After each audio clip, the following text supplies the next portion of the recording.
Ladies and gentlemen, hi, and welcome back to Disco Elysium.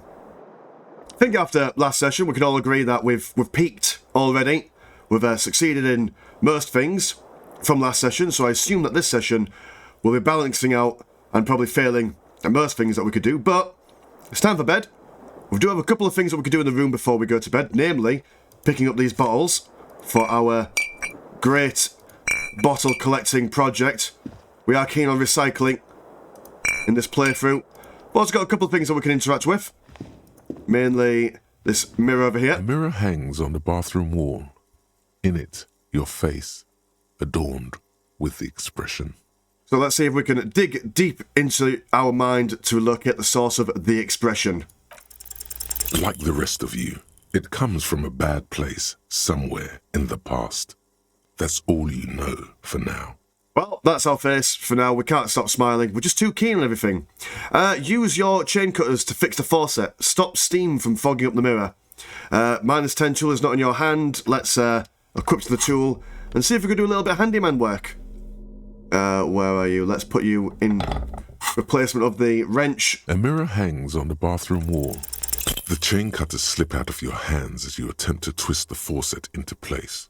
Well, you know one thing for sure. You've probably never been a plumber. Which is a shame, because we'd probably make more money and have more financial security if we were a plumber. That's one regret that I've made in life, is if I could go back in time and rather than studying music at university, if I just went to trade school and became a plumber instead, I'd be a lot more financially secure. Anyway, there's a bath. This is not the cleanest bathtub in the world, but it's cleaner than you are right now. Let's have. I'm more of a bath guy than a shower guy myself. So yeah, let's run a bath. The bathtub slowly fills with water. The water beckons. Undress, close your eyes, and submerge. The water is only lukewarm, but still comforting.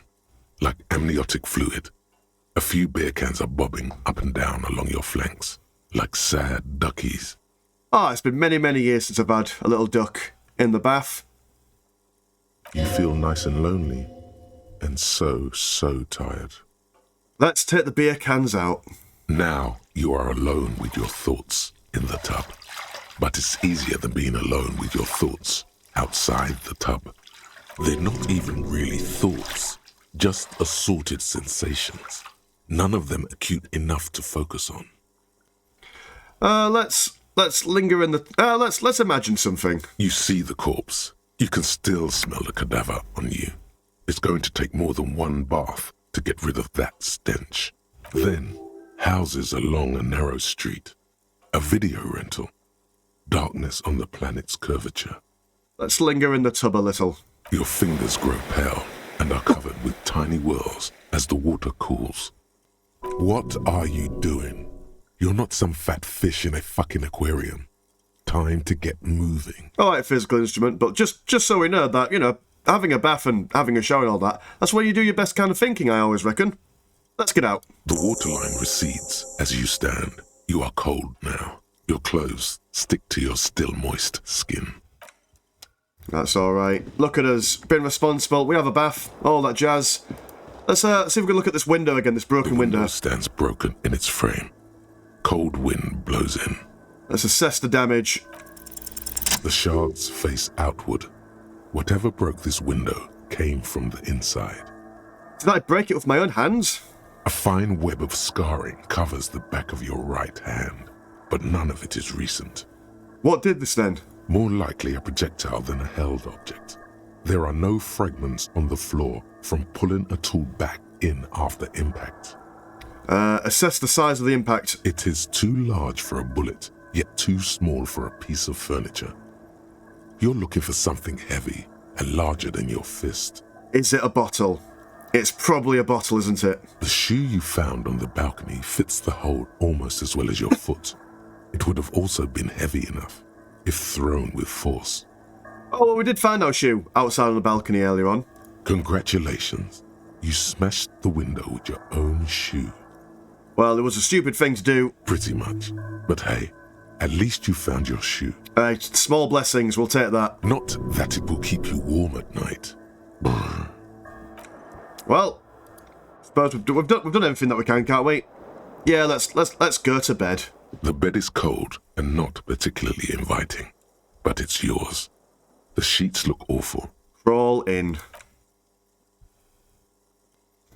The sheets feel at once coarse and clammy against your skin.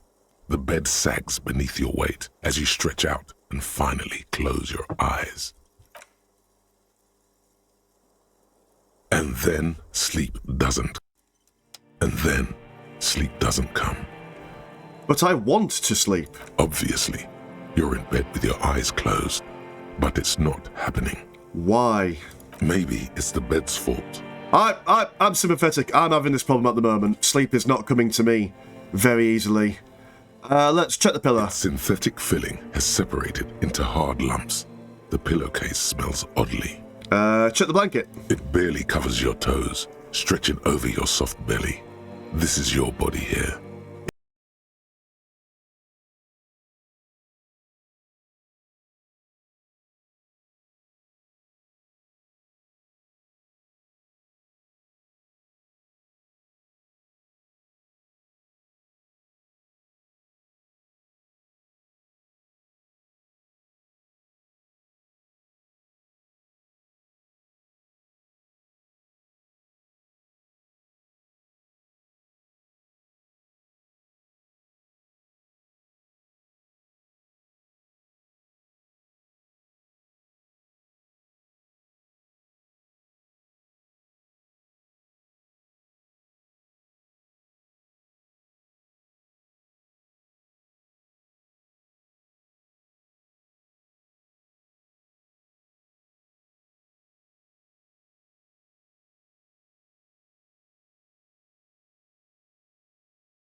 I remember nothing.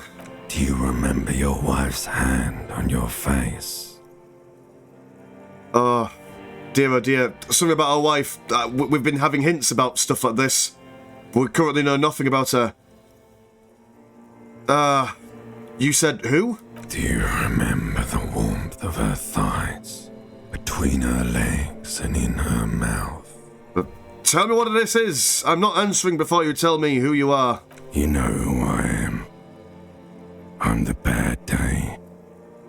The one where you ask her, and then later in the streets, wandering. It's the worst day of all time, Harry dear. And it's coming. She will hear about it on the phone. Reality will turn into a grotesque nightmare. This will be the last thing you did to her. Tell me, do you remember the love of your life? Gosh, this is taking quite a serious turn. So either we left our wife, or she left us. I'm going to say, based on Harry Dubois' kind of history that we've come acclimatized to so far, he seems like a bit of a rogue character. So I assume, in a fit of passion, we probably left. So I left. Oh no, Funky baby, you stayed. It was the rest of it that left. Or you just stood there, with one hand on the bottle and the other on your dick, watching it go. Oh no. Tell me, where are your friends? Human beings have friends, Harry boy. Where the hell are yours? That's a good question. We've talked a lot about our family, but not a single thing about any friends that we have. Well, we've got Kim. I can get it all back. No, it's gone. 3 times gone and never coming back. You failed. You failed me. You failed Elysium. Elysium, that's like Greek heaven, isn't it? As far as I'm aware. I've talked to you before. No, Harry.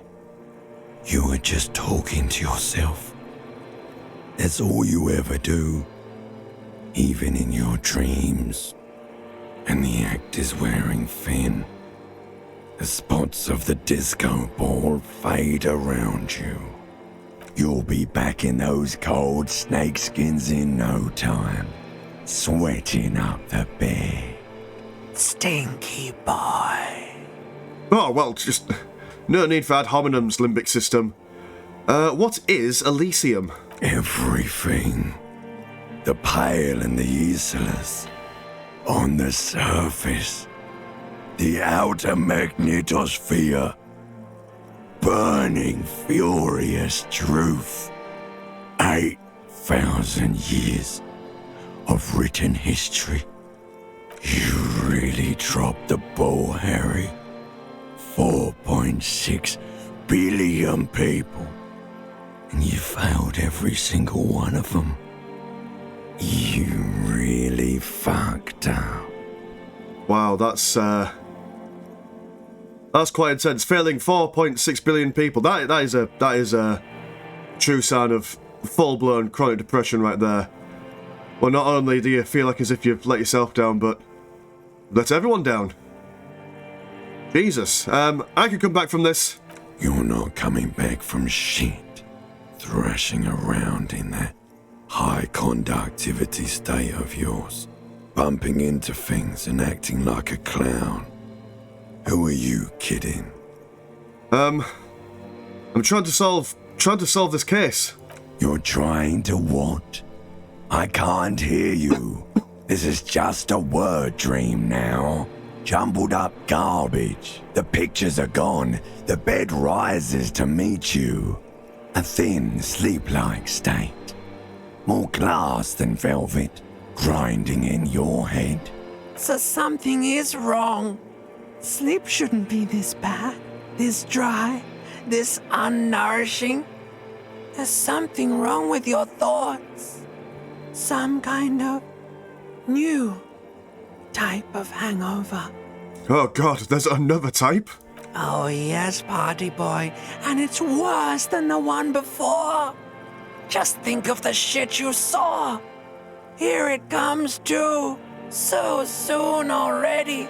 A silent alarm goes off in your head like clockwork, barely let you sleep at all.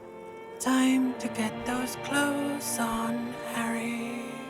So this, weirdly enough, I don't plan for these kinds of things to happen in the same episode structure as this game. But I've recently gone to the doctor, and long story short, I've got a bunch of physical ailments that are slow but surely winding me down. And one thing that the doctor said to me was, "Hey, you just need to sleep more. You need to just sleep a lot more." But kind of like how, what did she say? Something about sleep being a new hangover, and or waking up to a new hangover, an unnourishing kind of sleep, where you've got really active dreams and you're thinking a lot in your dreams, so you don't actually get a good quality of sleep. And it's like an alarm that goes off in your head like clockwork. It's like even though at work I wake up at 7 o'clock or 6:30 every single morning to get up at work, even on the days that I'm not at work, the next couple of days when I'm on holiday, I'll still be waking up at the exact same time no matter what time I go to bed. So, whoa, dear oh dear. Time to go to work in the shit factory. Jesus, yeah, that's a bit too close to home, game. Bit too close to home.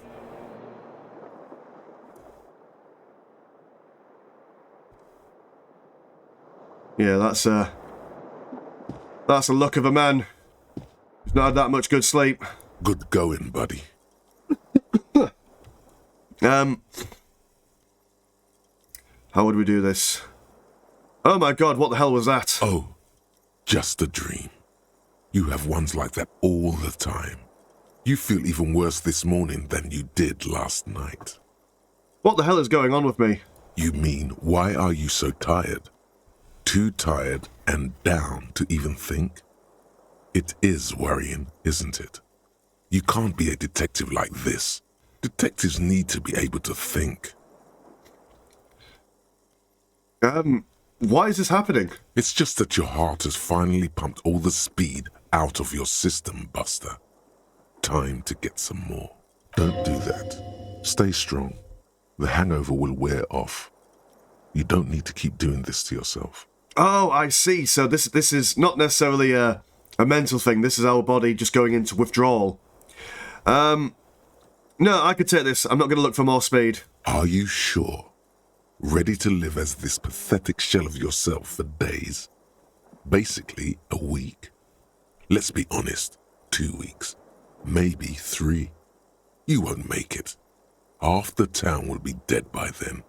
You will be fired. Well, a serious lack of belief from the electrochemistry system. That's a lie. I could do this without the speed. Half the town won't be dead. Ellipsis. Suit yourself, slow, sad shell man. See how you do without your spark. Well, we've got our own spark, and there's belief in man and fellow humanity and all that jazz. Okay, let's, can I pick up this ball? No? But I can pick up that ball. Excellent. More glass for us to sell on the black market. Right, so I assume our friend Kim Kitsuragi will be in his room.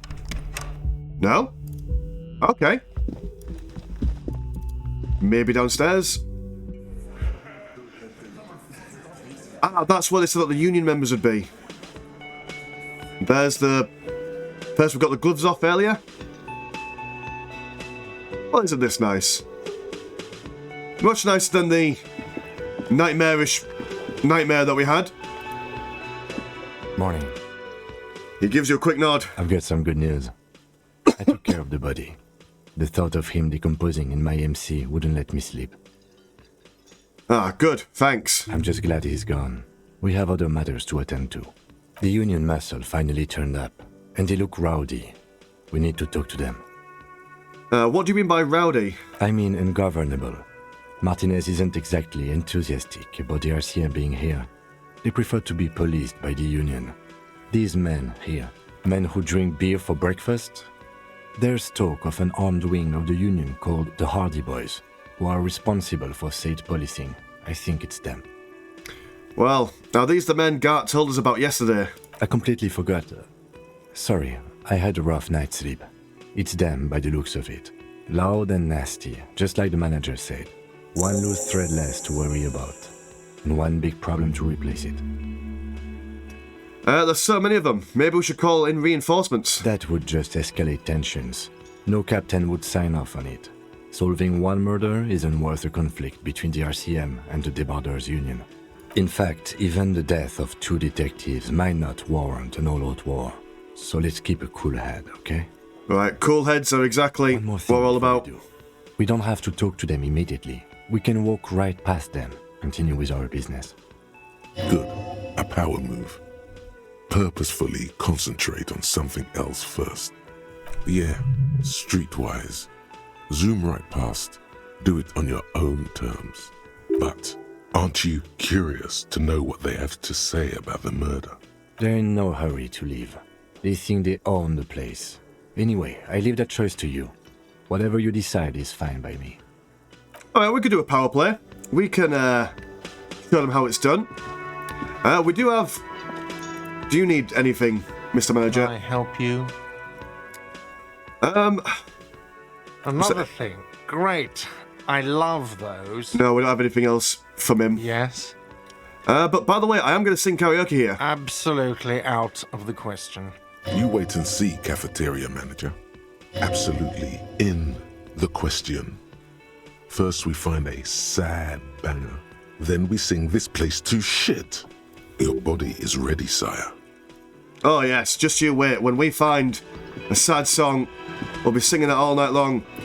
Right, so yeah, let's do a power play. Let's just casually walk past these guys, minding our own business. We have leveled up, but I think we shall save that level up for when we need to do a skill that we are absolutely desperate to succeed at, but we fail at miserably. Oh, we do have the old men to replace the bulls with. That is something. Oh, new person, hello. Shift, nothing to do with me. Okay. Hello, old Frenchman. You're still waiting for a replacement for the bull you sent sinking. I found you guys a new bool. Hold out the ball. What is this? Are you mocking us? This isn't for pétanque. Now. No need to get angry again, René. I'm sure the officer tried his best. It's not like there's a bull kiosk here in Martinez. Exactly, and I really did try. Trying is worth as much as is accomplished. In this case, almost nothing. Fine. You tried to right a wrong. It's still a gram better than actual nothing. Oh, there we look at that. We made a small improvement. Is there anything you could tell me about this rifle? Hold out the antique firearm. It's a Bell McGrave. 4.46 caliber. Breech loading. Revachol made. Good weapon. Accurate and reliable. This one's inoperable.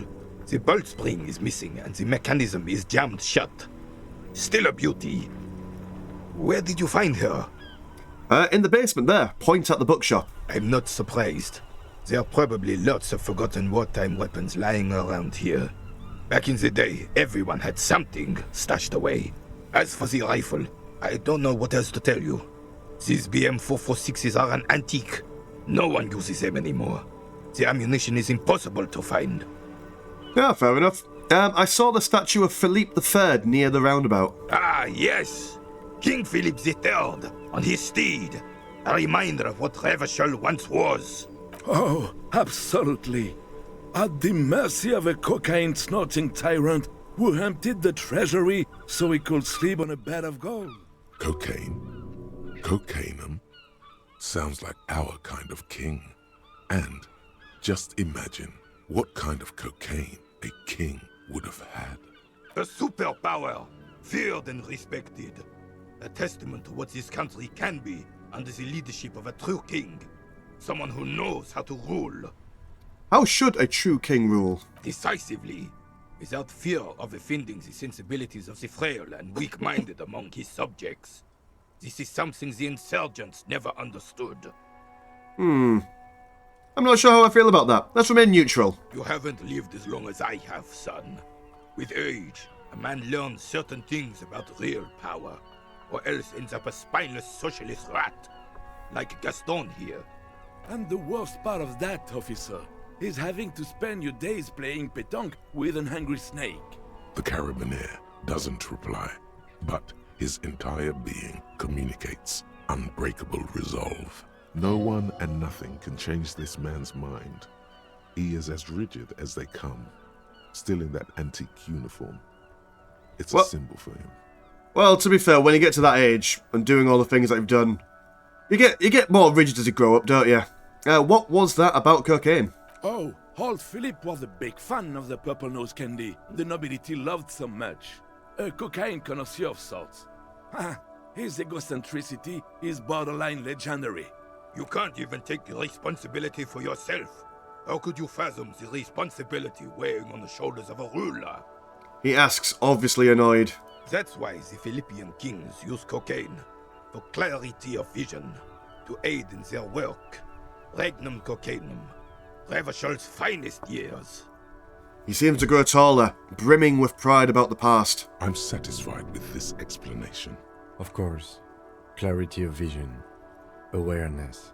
Philip III was even brought into this world with the help of cocaine. The court made him administer the dose to his mother when she was in labor, and it is well known that with the help of cocaine, only the purest, of course, he was able to connect with higher realms. Higher realms. Of course.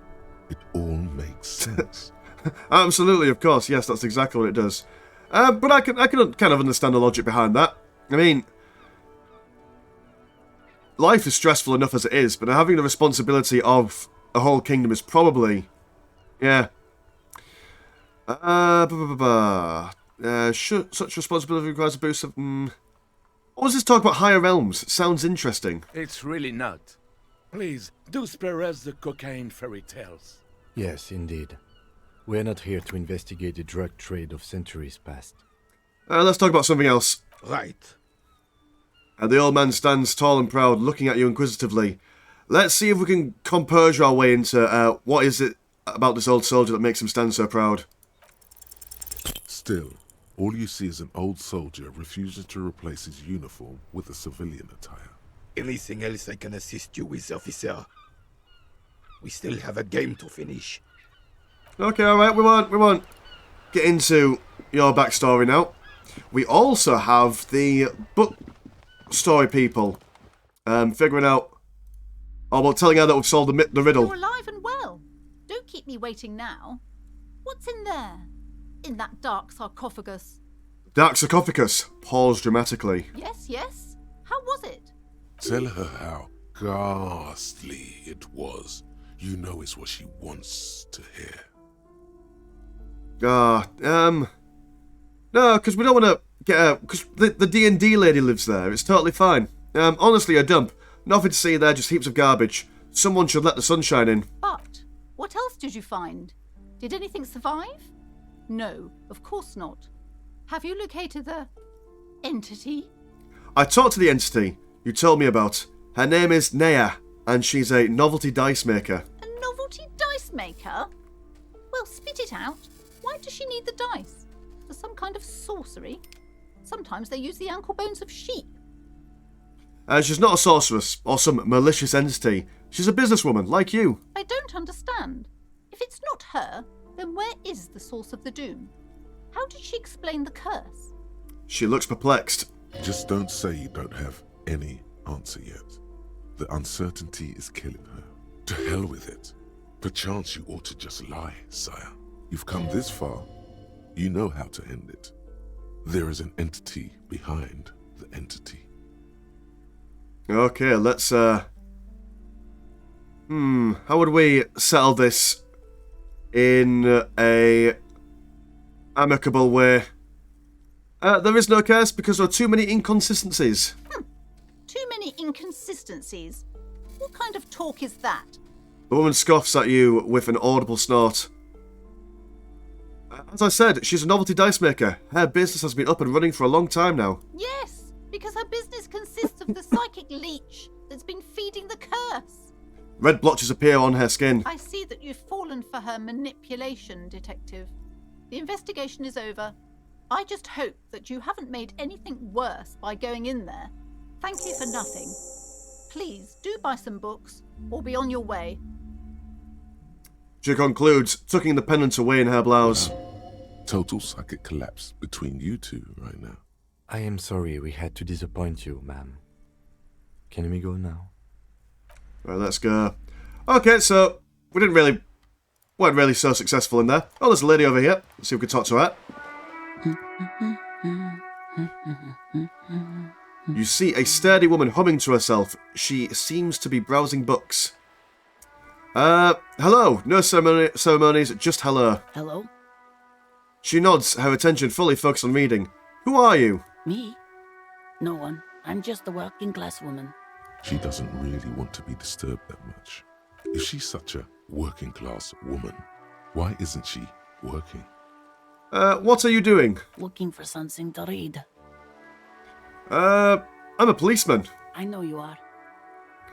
Do you need the help of a policeman? What with? Maybe your husband is missing. My husband? No, he's not. So where could he be? I don't know. At home now? Out drinking with his friends? Working? Where is this going, officer?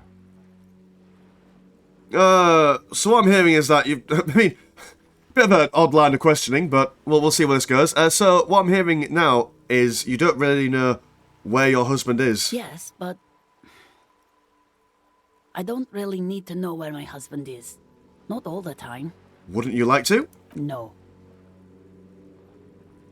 She looks at you straight in the eye. Her right foot is tapping nervously. Maybe you're right. Maybe he isn't missing indeed. Of course he's not. It's not like he's a pocket watch. I wouldn't just lose him. She has, though. The husband is totally lost. You should tell her that it's okay. Oh, empathy. Well done. It's okay. What? It's all right not to know where your husband is. Nothing shameful about that. Who said anything about shame? Stop talking down to me. My husband is not missing. But he is. You can feel it. Or maybe it's something else then. I'll watch her browse books. Her hands move over the book covers. The tips of her fingers look rough, stained with yellow. It seems like she has spent a lot of time at work, smoking. I know that feeling. That's all for the moment. I'll leave you to read. The woman before you nods and returns to her reading. Don't want to be too much of a pain. Okie dokie then. So we've... Oh, we could report things to the people on the phone, can't we? Inside, you see a set of steering levers, a radio microphone, a pull-out toolbox, and the soft... This is Precinct 57. How may I assist you? So we're catching up a load of things today. Have you heard back from the ICP about the serial number? Yes. The armor was produced by Fairweather in their facilities in Bétancourt, sur la Clé in 42. It was part of a special order for Corps de Pharmacie, a security firm contracted to protect the interests of Oranese pharmaceutical companies in the Seminine conflict. So, it seems the armor went to Seminine. That's where the paper trail ends, though. Even the firm has proven difficult to track. Corps de Pharmacie has been renamed several times over in the years since the armor was issued. I'm guessing one of its names is Krenel. Yes, that is the most recent name the ACP has been able to connect to the CBP. And the one before it was Downwell. I also have one called Sediment, but I think that might be a different contractor. No, they work called Sediment. And somatosensor, it seems. All that during the last 9 years. A suit of armor like this would have been manufactured with a particular person's physique in mind. You should ask for whom this suit was fitted. A suit of armor like this would have been customized to fit the wearer. There must be a record of the person to whom it was issued. Yes, but the ICP tends to be reluctant to share private sector records. I could try to talk them into it, though. This is a fun challenge for her, an opportunity to contribute beyond doing her job by rote. She'll gladly put in the extra effort for Team RCM. Team RCM, let's go. Yes, thank you, officer. I really appreciate your efforts in this case. Glad to help. Call back tomorrow. Hopefully I'll have more for you then. Excellent. We didn't have another reason to call the other people in the RCM. Was there? Keep searching for the caller despite lack of obvious leads. No.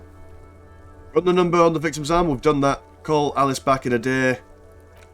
It does seem like we don't need to call anyone back now. So we'll bounce. 57's over and out. The voice disappears into the void. In the cabin. Cool. We'll go recycle our bottles. I think that's a good next step. That sounds like a plan to me. Recycle bottles. The tear machine stand. Your bottles clung Look at to that. the machine, and the £2.70. Nice one. We'll get some more healing stuff as small well. cabinet on the wall is filled with various medicine bottles, nasal sprays, and blister packs. They all bear the Saint Baptiste Pharmaceutics logo. We don't have... If we get a +3 one, that'll be when we're at 0 health, so we don't want that. We want... Okay. Let's grab... Here. Okay. Here. Let's grab 3 of those. Here. And that's a fair amount to get. And then we'll now explore this area. The part that we had a little look at last episode, but didn't really have time to investigate too much. The whole bunch of things we can have a ganders at. Someone left a coffee machine on. The dark liquor in the pots looks almost sentient. A standard office file cabinet. The drawers seem to be locked. Anything else? There's one cabinet down there. On second glance, someone has forgotten to properly close one of the drawers. It's unfortunate for the Union to just leave their paperwork lying around like this. Let's see what's inside, he thinks. Open the drawer. The drawer opens smoothly. Inside is a well-organized selection of brown folders. Browse through the folders. Hundreds of documents containing logistical data. 2 kinds of transactions stand out. Materials coming into Revachol from the outside world, from Muindi, Grad, and even Ilmara, and the same materials being handed over to companies inside Revachol. Couron, Coal City, La Delta, and Jamrock are listed among the many districts where the imports are being sold. Anything interesting? It's hard to make sense of this thicket of company names, dates, quantities, and percentages. You try to focus, but the lines are getting blurry. Ah, okay, so we're going to concentrate to do admin. Force yourself to go for the folders. Whatever's hidden here is hidden well. Concentration isn't enough. Only a trained accountant with a background in logistics would be able to really make sense of it. However, there is a little handwritten note stuck on the side of the drawer. Look at the note. It appears to be a to-do list written in large, uneven capital letters. Remember, Leo, Everard's shoes, special whirling borscht, water Everard's plants, sweep office floor, more banners. All items on the list have been crossed out, and the note itself is crumpled. Turn to the Lieutenant. Look, Kim, a to-do note with a list of errands for Everard. One of his aides must have left it. Nothing incriminating here. What is so special about this borscht? Code for drugs? Booze? Blood? Borscht, that's a Hungarian meal, isn't it? I think borscht. That's a soup, a stew, possibly.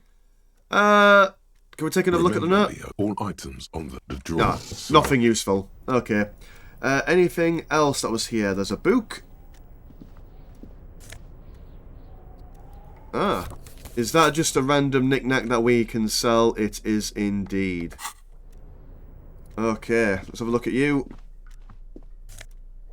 That's more morale drugs. Oh, a pair of sunglasses. Visual calculus, but -1 to drama. We do quite like our drama, to be fair. What do they look like on us, though, just to see? They're not quite the same as our sub-industrialic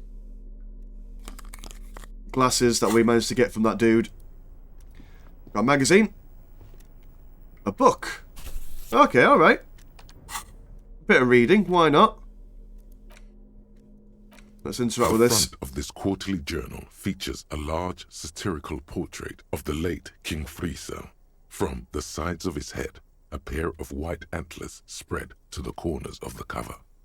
Why Friesel? Because Friesel was incompetent, foolish, and cruel. In short, the embodiment of everything the communards wished to overthrow. It's satire, you see. Flick through the pages, see what catches your eye. To your disappointment, there aren't any full-color pictures to direct your attention. Just column after column of closely set text, interrupted occasionally by little doodles in black and white. After rifling the pages with your thumb several times, you return to the table of contents. The magazine is divided into several sections: international developments, Kunst und Kultur, and local concerns. Just inside the cover, there's also an editor's note.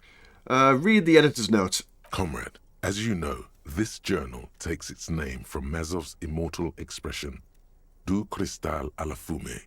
This was his way of describing the way the rigid, crystalline structures of capitalist ideology turned to smoke under communism. But, like the structures of capitalist ideology, we too are at risk of going à la fumée, unlike many publications which are content to spoon-feed their readers reassuring drivel. La Fumée is committed to telling the radical truth, even when that truth may drive away potential subscribers. So please, if you value our radical Mazovian perspective on contemporary politics, culture, and international affairs, please consider subscribing today. Yours in struggle, the editors. Ah, so Kim, I think this is a communist magazine. What do you expect? It was laying around the office of the Debarders Union. They're probably bankrolling the thing. You flip back to the front of the magazine. The table of contents unfolds before you. I want to catch up on international developments. This section includes a long, tedious critique of the latest round of free trade negotiations between the EPIS nations and the Free State of Semenine. Ah, of course, damn the free trade agreements of people just trading things for their own volition. You also skip over an article about heavy fuel oil smuggling along the Messina border.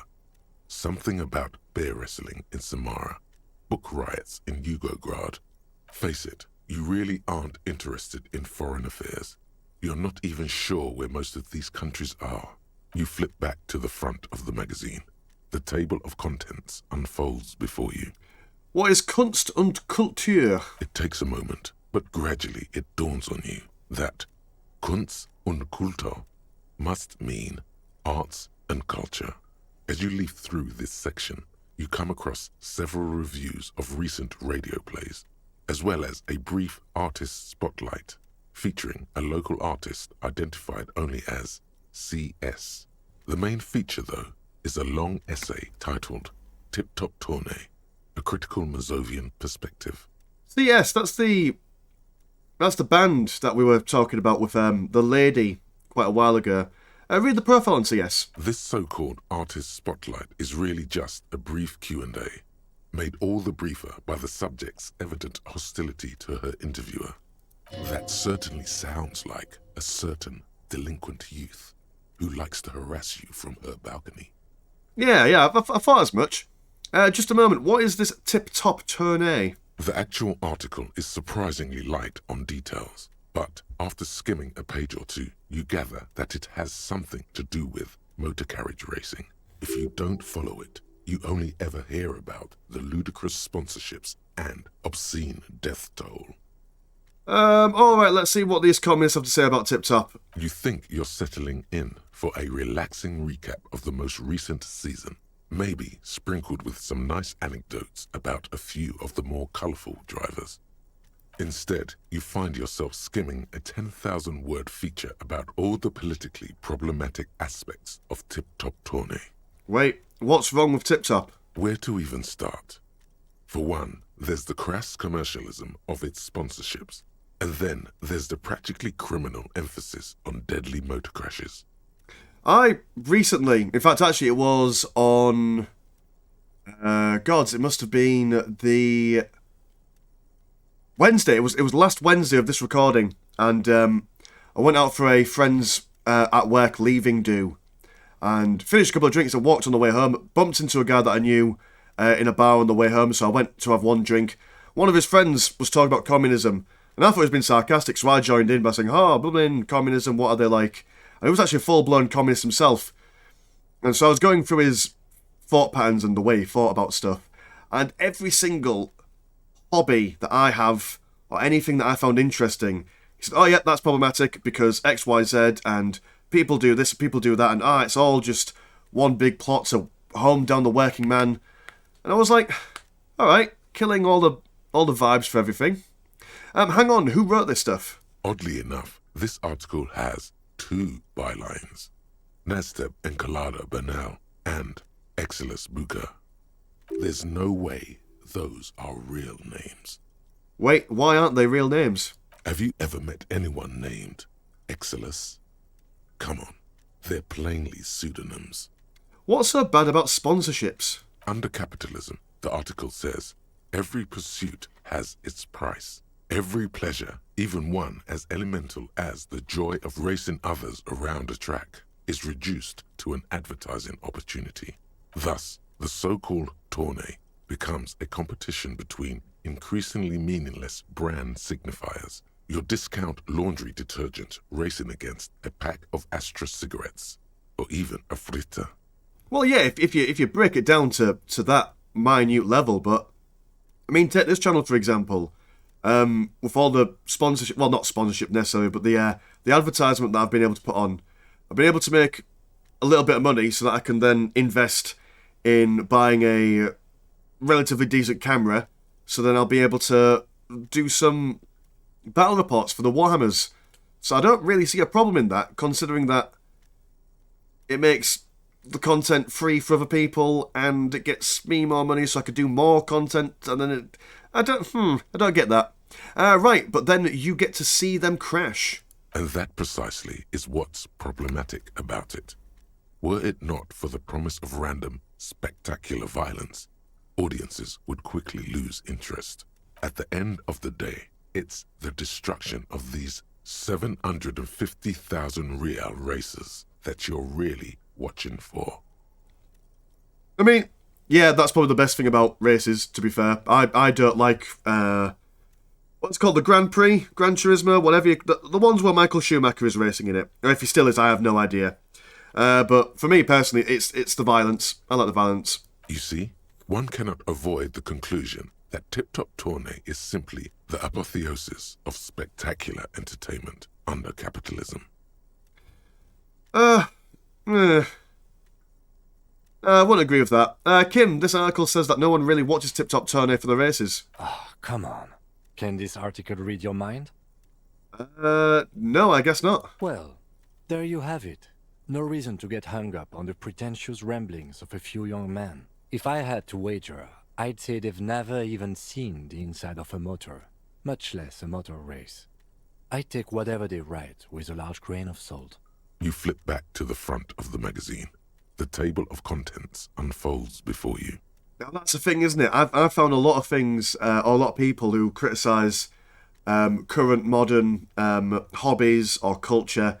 They're never usually involved in it, are they? A lot of the people who talk about things like Warhammer and say, oh, Warhammer is terrible for these reasons, they've never really played a game. Or if they have, they've never really committed to the hobby.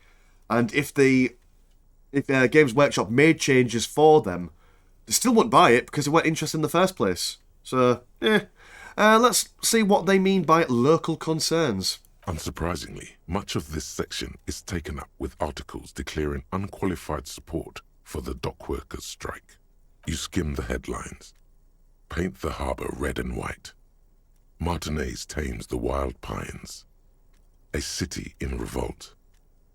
First we take Martinez, then we take La Delta. Finally, there's a brief article by the writer, G. Martin, accusing the owner of the Capeside Apartments of illegally attempting to evict certain communist tenants simply for not having paid their rent. I mean, and here's another curious thing that I've noticed. So it seems like all the other districts in Revachol are doing relatively okay money-wise, apart from Martinez. And Martinez seems to be the only place with a significant communist gathering. So what? The best way to combat communism is by making sure that everyone can pay their rent and make a little bit of money with a bit of disposable income. I don't know, like, if your ideology can be conquered by such a minor way, then is it really that strong? What options do we have? Yeah, would it be better for everyone if Labour and Capital could reach some reasonable accommodation? According to these editorials, there can be no accommodation with the forces of international capital or their mucilaginous allies in the coalition. Mucilaginous, that's a good word. Why do communists love puerile insults? And they wonder why they're always being left out in the cold. Hold on, what's this about the coalition? Judging from the context, it's something very large and fundamental. You should probably know about it already, honestly. You flip back to the front of... I think we've talked about the coalition several times before, in the past. What's this? We're getting reports of normal, reasonable, temperate, political opinions somewhere in Martinez. Oh my goodness. That's me, Mr. Reasonable. Someone got to keep it sane around here. The air suddenly feels calmer, more transparent in a strangely tender way. Perhaps it's the hangover. Perhaps it's a temporary surge of serotonin. But something tells you it's time to become a citizen of the Kingdom of Conscience. Ooh. First, where is this Kingdom of Conscience? It is not a place. It is a moment in time that can only arise in the right circumstances. In all of human history, it's only been achieved a handful of times. How do you bring about those circumstances? Incrementally. Yawn. You'd get there faster with a little speed. Well, we've already not wanted to speed before. History's greatest catastrophes have been brought about by people trying to make the world a better place. Too quickly. That's the genius of Dolores Day. She recognized that progress is meaningless if its gains are lost because of instability. Real, lasting change can only come about gradually, increment by increment. yeah, that's basically where I am in my ways of thinking how the world works. Don't change things too quickly, because people just scream and shout about it. You've got to change it slowly but surely. Okay, but what is the Kingdom of Consciousness actually like? The kingdom is difficult to comprehend, and even more difficult to describe, partly because humanity will need to discard many of the categories that define and limit it today. The kingdom of conscience is post-capitalist, post-national. It's also post-industrial, post-ideological, and even post-sexual. Post-sexual sounds like someone who's really, really into Amazon delivery drivers. It sounds incredible. Alon Z, let's go there right now. Slow down, Mr. Reasonable. Did you miss the part about compromising and taking things slow? Alright, then let's get there eventually. That's right. Remember, real democracy is just around the corner for Revachol. When that real democracy kicks in, a long time from now, we are all going to be so much happier. Oh, well. There we go. We have found a political bent that we can actually get involved in. How do I add you in there? Was that... Oh, do I have a whole bunch of things that I can internalise? Hold on, right. Let's go for Kingdom of Conscious. Heartache is powerful, but democracy is subtle. Incrementally, you begin to notice a change in the weather. When it snows, the flakes are softer when they stick to your worry-worn forehead. When it rains, the rain is warmer. Democracy is coming to the administrative region. The ideals of DeLorean humanism are reinstating. Yeah, we'll stick that in there. Why not? We also had another one. We've got a couple. Was it just... Yeah, we've got righteous, rigorous self-critique and Volmeretic shit compressor. Your shit is apart, and it's rather unbecoming of a cop and a human being. It's supposed to be the opposite of that. Together. Compressed in a small area to achieve a solid level of shit comprehension. Or shit compression, sorry. Squeeze your butt cheeks together for like 30 minutes. Do something similar with the two hemispheres of your brain. Talk to people, maybe. That'll help. And what was the other one? Rigorous self-critique. You're one sorry piece of shit. A cop penitent. A flagellant cop monk. This is not the right line of work for you. You should be grovelling at the feet of a feudal lord, providing lurid evidence against yourself at a Mazovian show trial, or ripping the flesh from your back with a cat o' nine tails. Whatever made you feel this way, you could be damn sure it was your own fault. Do it. Really criticise yourself. Who knows, you might uncover something of importance from your guilt-ridden past. That doesn't sound too healthy. We'll internalise... We'll get our shit together. Although, can we unlock some more? What does it cost to unlock another one? Oh, we could use a skill point. How many skill points do we have? We've got 8 in total. We've got 8 in total. Yeah, may as well. Let's critique ourselves and see if we can figure shit out. Beg my pardon. Okay, what else is there in this room at the moment? Got a Teflon. An imposing combination of a punch clock and a payphone is looking down at you from the wall. A note on the side says, "Tokens unavailable due to strike. Use change." Okay, let's put 10 pennies in there. The machine swallows your coin and seems to be waiting for your next move. Okay, let's use muscle memory to dial a random number. It's unclear whether you actually have muscle memory. Right now, your finger is just drawing vaguely occult patterns in the air. Maybe I'll try this again later. Sure, why not? Muscle memory is a tricky thing. Nothing tricky about that. You just do, fail, repeat, until it works. All it takes is motivation and practice. Yes, physical instrument. That is exactly what we're thinking. Okay, well, we've got a couple of points. So let's... that was interfacing. So let's... Where are you? Interfacing. We will level you up. And then we'll give you another go. The already familiar cold touch of plastic. Your fingers run over the dial pad. 005. That's the dialing code for Revachol. 4952 and a moment of hesitation before entering the final numbers. 993. Calling. Calling. Still calling. Then... Video Revachol, 24-hour video rental. We rent 8 and 10mm film for home use. This is Lummy. How may I help you? What is this place? Video Revachol is a 24-hour video rental. We rent 8 and 10mm film for home use. This is Lummy. Do you know me? No.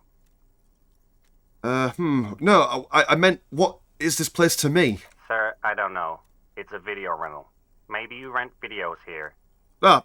Stupid question. Yeah, okay, fair enough. Why did I call you? Maybe you called to extend your rental period? Do you need to extend your rental period? My name is Harry Dubois. Do you have anything on my name? Let me fire up the machine. Dubois. Dubois. Here we are. You haven't rented anything in 5 years, but you still have a copy of Blue Ocean Hell from November 46. Whoa, not a fun film, that one. What kind of film is that? It's not an easy watch. After the death of his daughter and subsequent divorce, Ziemsk immigrant Egidius Wojcik tries to come to terms with the onset of dementia.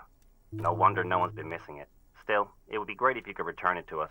We're on the corner of Voyager and Main. The call is terminated by the other party. You're left with the discomforting sound of the disconnect tone. Why was our muscle memory going to call the video place? I wonder if that has some sort of... After the death of his daughter and subsequent divorce, that name, immigrant, insert Polish name here, tries to come to terms with the onset of dementia. Interesting.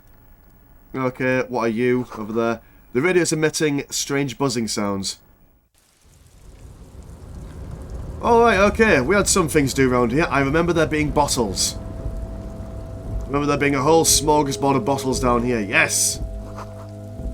There we go, just bottles and bottles. Numerous empty wine bottles glisten in the rain. Someone partied really, really hard here. Wait, how hard? Well, they went through 6 bottles of potent Pilsner, 3 bottles of Commodore Red, and almost 4 packs of cigarettes. It must have been pretty hard. Did I do this? Well, yes, I think we can say with relative confidence that it was you. Jesus, that's a lot of alcohol, and a lot of cigarettes as well. This is really sad. I must have been miserable. Yes, this scene isn't exactly ripping with joy. Let's just move on. He turns to leave. I do apologise. That's a bottle's that. For recycling purposes. Yes, we love it. This is the night watchman's booth. The name on the door reads, René Arnaud. So this is where René works. I'm going to look around. If you must. But please hurry. We are pretty easy to spot up here. Nothing incriminating catches your eye. The cabinets are clean and their sparse contents meticulously organized. There's a framed photograph on the table. Take the picture. It's a black and white photo of a young couple out in a street fair. The man, René, is dressed in a Royal Carabinier uniform. The girl is young and very pretty. She is smiling playfully at the camera. Ah. René looks like he's about to smile. This photo must be tied to some good memories. Why did you take that picture of René? I'm going to ask him about it. You're really interested in that old soldier. Not sure I understand your fascination, but sure. As long as it doesn't take up a whole lot of time. Yeah, I mean, René is an interesting character, I'd say. Despite him being French,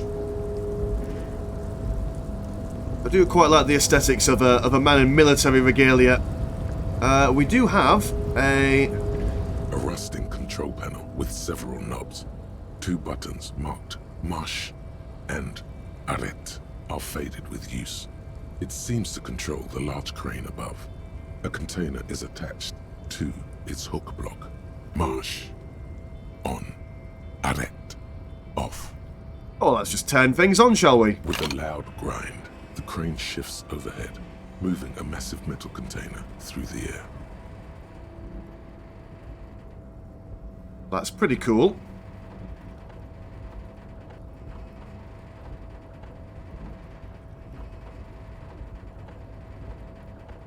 Right, take your time then.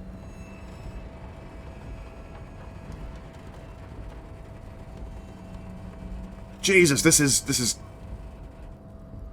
There we go, well done. And with a surprisingly quiet thunk, the crane places the container down. This crane was built with a purpose, which has now been fulfilled. To move this container. Cool, understood. Let's get back to the panel. If only you knew.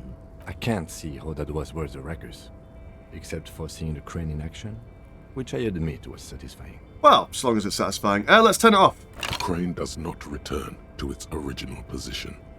Alright, okay. We know some things down here as well. Let's have a quick ganders. Oh, money. We like that. What are you? Oh, more health stuff. Nice. What's inside of you? Before you stands a cargo container. Just one of many in the yard. Lieutenant, I think there's something special about this container. Is this like your thing with that wall again? Maybe. I can't tell. I think we should investigate further. You do? Because I don't. Wait, why not? There are a million containers here. Why are you fixating on this one? It was just hanging from the crane. You just picked one out because you wanted to interact with a cargo container. We are not here to interact with containers. We are here to talk to the Union, right? Well, yeah, but we've done that. Knock on the door. No reply. Open the door. You attempt to turn the handle, to no avail. The doors seem to be mechanically locked. To your left, the lieutenant considers your actions with some puzzlement. Could we? Persuade the door to open. It might work. Why are you even trying to open a door with rhetoric? Because getting physical wasn't an option. Because what wasn't an option? The lieutenant looked startled. Using my body over my wits. Now is not the time to get philosophical, detective. You can do that after hours. Nothing more to do here for now. Okay, and I do believe that there was one chap that we saw outside of Leverart's house. There he is. Hello. Container, container, I'll turn you nice and red. Container, container, put the logos on. The lyrics to this container song are being made up as he goes along. Oh, Leah, he was the guy with the checklist from the drawers. The accent is so thick, it's impossible not to notice he's Ubi, from the vanishing peninsula of Ubisund on Muindi. Container, container, used to be Wild Pines. Container, container, now belongs to Everard. The tiny man is so engaged in his work he doesn't notice you. Hi! Everard, Everard, Everard, he looks after everyone. Huh? Well, hey there. How can I help you, mister? The look in his deep blue eyes is as sincere as you've ever seen. Kind of makes you feel like an arsehole for no apparent reason. I see you are not a Union man, mister. Did you get lost? You're not one of them scabs, are you? A shudder passes over his kind face. Why is there a few people in scabs? I mean, I don't personally mind. Folks is just folks, you know, and folks gotta eat. He doesn't seem to be waiting for you to answer. Just some of the other guys don't look too kindly on the scabbing kind, if you know what I mean, mister. Oh, well, I mean, if you're a unionist, then fair enough. You're Ubi, right? Oh, yes. Born and raised in Arish, mister. Mum had to leave my dad after he got a bit violent. Took us here to the new world. I was about 10 then. Too old to lose my accent then. People say us Ubis are up to all sorts of trouble with sheep and other animals and whatnot. I just want you to know there was never any of that where I come from. No, sir. Those are just nasty rumours. Ah, of course, yes. Definitely not Irish or Welsh. Thank you for clarifying that, sir. What are you doing with the containers? Oh, I'm just making some covers for them containers here. Yes, I am. Yes, I am. So it's easier for the crane operators to spot them. He waves the containers towering behind him. What's going on here? Look at the mountains of craters rising behind him. The containers in the yard are green in Wild Pine's livery, and the mountains rising behind Leo is all red in Union colors. It's like some red infection was spreading outwards from the container yard's core. Leah, has anyone told you why you need to change the covers? No, not really. Miss Everett doesn't tell me all the big things. Says I go and tell them to everyone. This looks like a massive redecorating operation, Kim. Yes, they are hiding it from the inside. All the red containers have the Debarders Union logo on them. Thanks, Leo. You've been very helpful. Oh, no trouble at all, mister. No trouble at all. Little guy affirms merrily. Where? Oh, no, need to ask that because we know where they are. We know he works here. Are you Leah, who wrote the note to make more banners? Oh, yes, yes. I leave all kinds of notes for myself. That old head of mine ain't so good at keeping things in no more. I almost forgot about the borscht. What was that about borscht? Oh, yes. I've been taking special whirling borscht to the men every day since the strike started. The little guy chuckles merrily. It's very, very good. Makes a man feel so warm and happy. I feel like I could take on Mr. Renadan's boar dogs every time the lunch is done. Power borscht, huh? Never heard of a borscht that turns little guys into dogfighters. Alcohol, however. What do you mean by taking this soup to the men? Is it for striking? Yes, yes. I'm taking it to them. The borscht keeps them happy and in fighting spirits. Makes you all warm inside. They brew it in the whirling in rags. Hold up, who makes it sorry. Who makes it at the whirling? Oh, the whirling's cook. He makes it. Them is always talking with Mr. Manana in that weird language and laughing together. He doesn't speak what we speak. He's from Grad. The chef at the whirling rags that we talked to earlier. Looks like the borscht is spiked. I'm going to look into it. Oh, sure, mister. Sure.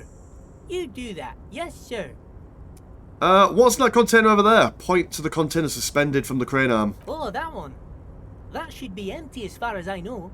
Lots of containers here have nothing in them. They're just waiting to be loaded up. Told you. Yeah, but, cool, fine. Now. We learned a little bit from you. We learned what the borscht is. Okay, so, ooh. The musk of oil and rust comes from the chasm in front of you. Smells like blood. There's a box here. And there is a Farn Ultra Series gloves. Excellent. What do you do? Electrochemistry versus our half... What is half-light? What does that do? Let the body take control. Threaten people. We're not into threatening people. That's not what we do. We are a calm bunch of souls here. Professional policemen all the way. Okay, so the plan is, let's go see what the borscht is. And then we can talk to the Union men. And I think that will be all I have time for today, he says. We've got some interesting things already on the go so far. We know that the Union men that we're about to talk to have something to do with the murder. Even if they are not directly the murderers, they certainly know something. Especially with the... or at least the hanging being done with a cargo belt. Also, we know that he didn't die from the hanging. It was from a shot to the head. Let's borscht this man's borscht. The man ponders his cooking utensils and gives you a little nod, acknowledging your presence. What is in that borscht you're making there? The man says a couple of sentences in that strange language of his, and then seems to wait for you to speak. Sorry, I don't understand you. Just one word. Sounds quizzical. Then he awaits your answer, with his brow arched. Let's... No, shake our head. Borscht need more vodka? He picks up a bottle from the shelf. Okay, so it's vodka that keeps the men happy and in good spirits. Clever move by the Union. Vodka borscht! I love it, Bratan! Turn it the fuck up and then ask for some yourself. Perfect necktie, wonderful time to break in. Vodka borscht. I mean, it's certainly warm my spirits. Turning it up seems like a dangerous idea, honestly. The place is a powder keg. But then again, if we get everyone drunk, yes, might they be a bit more violent, but might they also be more susceptible to making mistakes? So yes, let's turn the vodka up. He smiles, nodding vigorously, then pours half a bottle of vodka into the pot. With a whistle, he stirs the brew. Right, so I don't want to eat the brew now, but I want to see if I can give it to someone else, maybe like a potential bribe. So yeah, could I have some of that brew? He smiles and nods enthusiastically, and, chattering away in his language, ladles some brew into a small thermal cup, then hands it to you. Excellent. Oh, by the by, do you know what's behind the door? Points to the blue door. He looks up at you, then looks away quickly, shrugging and muttering something to himself. Oh. Shrugging is an international sign for, no, I don't know what's behind that door.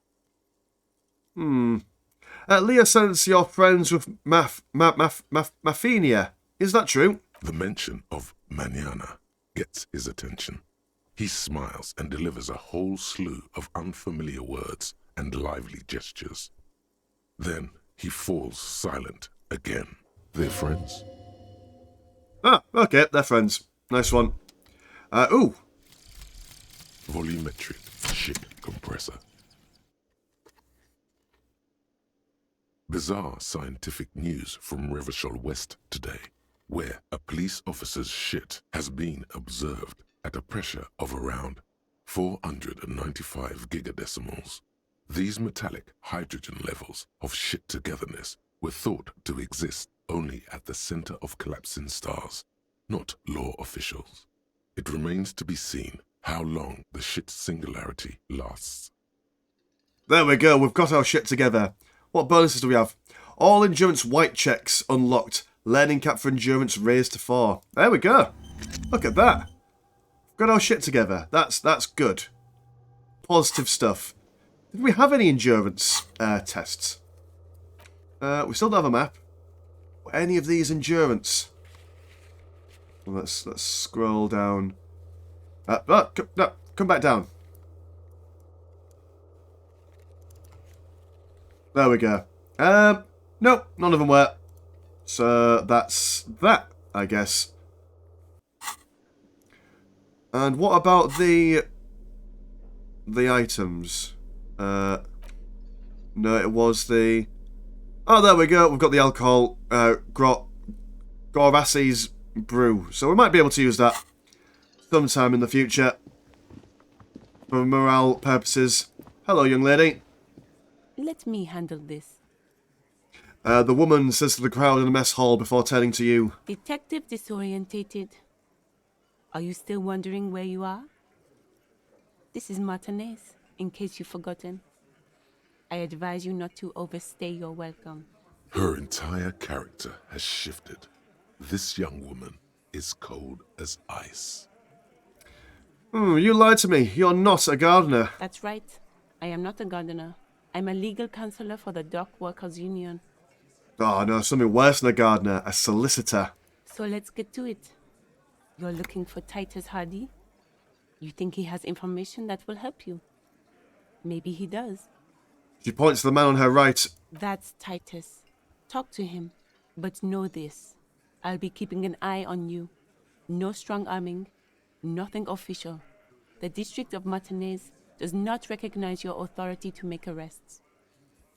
It doesn't matter if you recognize our authority. We will make an arrest if we have to. She says nothing. Her glare speaks for her.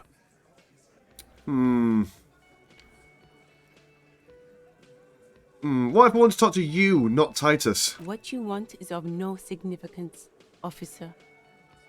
Don't test your authority. In Martinez, you are no one. Well, Elizabeth, sod you then. Let's go talk to Titus. This is where you say your bed. A broad-shouldered man points at you with a can of beer. Detective. The lieutenant acknowledges you with a sharp note. He's leaving it to you. Will you talk about the man hanged out back? Oh, this is about him. A real looker, that one. You sure took your time, huh? Waited for him to get real ripe and pretty for you. Oh, he was a real pretty boy. Hanging up there, letting out that pretty boy smell. I can't for the life of me understand why you did it. I mean, I would have just left him up there. You must really like cleaning up other people's shit. You might want to start asking your questions now. It's not going to get better than this. Well, these guys don't seem very pleasant or concerned about a man being dead. Let's scan the room. No. I's here. You got business with my boys. You got business with me. He understood what you were doing, taking inventory of them. Yeah! You fuck with the Hardy Boys, you fuck with Titus Hardy. Shouts a scrawny, rat-faced man, 2 teeth missing in the front. Relax, Dennis. No one is fucking you yet. Says the 40-something man from the corner, with a plectrum hanging from his neck. Yeah, Dennis, calm down. No one's fucking you, you stupid fuck. Let Dennis enjoy his fucking, man. We don't mind. You notice gang tattoos. The man must be either Mesk or Saram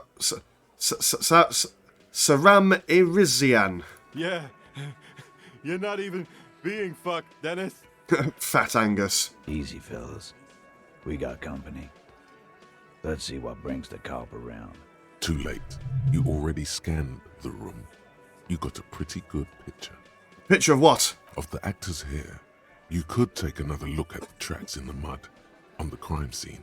Compare it to these guys. Oh, I suppose we could. We'll do that a bit later. The hanged man in the backyard. Did you do it? The pretty boy. You guys really love talking about that pretty boy. Funny. But my partner and I have a serious matter to discuss with you. Why is there a container belt around the dead man's neck? Container belt? Like we use in the harbor? Yes, why? Because we took it from the harbor where we work. Then we went out back and used it to hang him. Oh. Oh, right. Well, that was easy. We did this. Together. All of us. Until he was dead. That's why there's a container belt around his neck. Ah, so you just confessed to murder? Goddamn right. No. These 7 honest men have equally come forth. They told you what happened so that you don't waste any more of your time. Right. Okay, you murdered him, just like that, no remorse. How many people have you sent to the Shays? Ever felt remorse for them? Or send them to Reunion to rot. For 20 years. For life. He says it as if it were worse than dying. What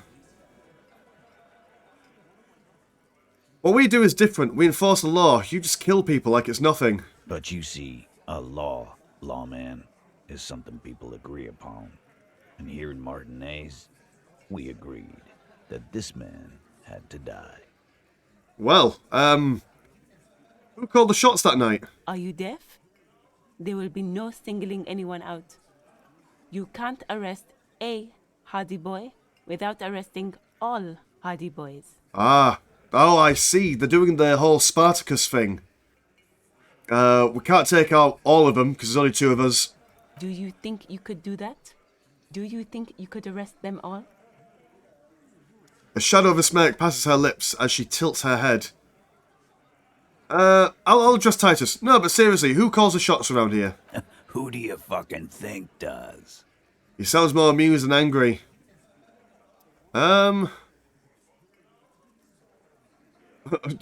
Point of Angus, maybe. Let's have a look.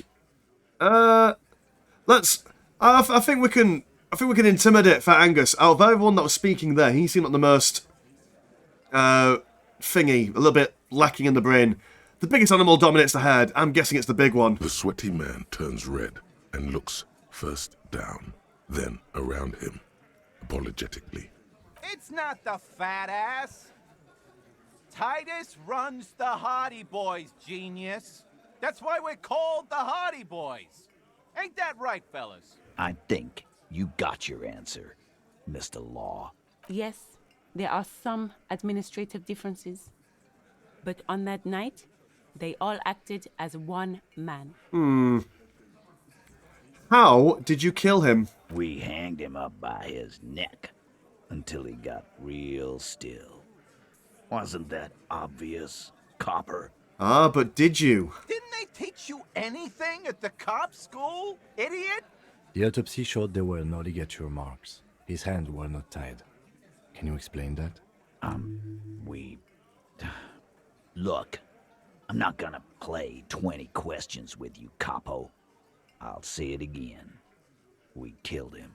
Yeah, I knocked him out. Came up behind him and clubbed him in the back of the head. He went down like a sack of sand. That's right, lawman.